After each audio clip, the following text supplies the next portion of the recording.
Les autres pays du Maghreb, et notamment l'Algérie, connaissent actuellement une montée en puissance d'un extrémisme religieux, souvent violent.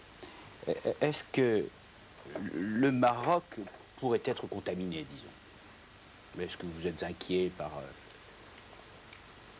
Je ne suis pas inquiet, parce que ce qui se passe en Tunisie et ce qui se passe en Algérie est plus politique que religieux. Or, nous n'avons pas les raisons de craindre ce problème-là, car nous n'avons pas porté les prémices, ni les racines. Il ne faut pas oublier que jusqu'à la disparition de la scène politique du président Bourguiba et jusqu'à en 1982 ou 85, l'Algérie et la Tunisie ont vécu sous le parti unique. C'est quand même... c'est castrateur. C'est inhibant. Grâce à Dieu, nous l'avons interdit dès 1962 et nous n'avons jamais vécu sous le parti unique.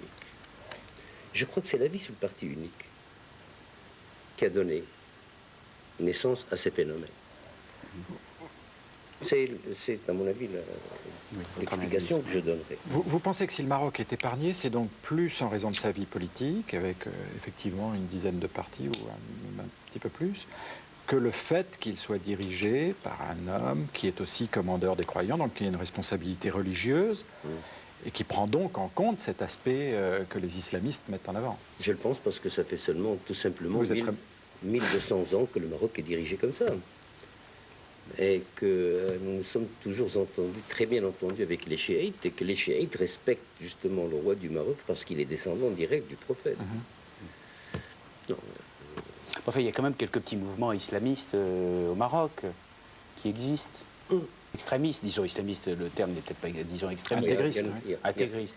Il y en a partout dans le monde, même parmi les catholiques, même parmi les chrétiens. Vous avez votre intégrisme en France. Je ne veux pas nommer le cardinal ou l'évêque. Il y en a aussi aux États-Unis. Il y a du radicalisme religieux ou intégriste partout. Il y a toujours eu des bigots.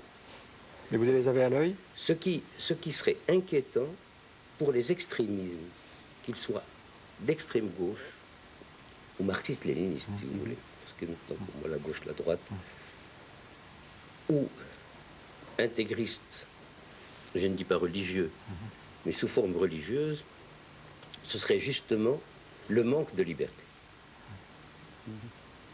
Or, le meilleur flytox contre ces parasites, c'est la liberté.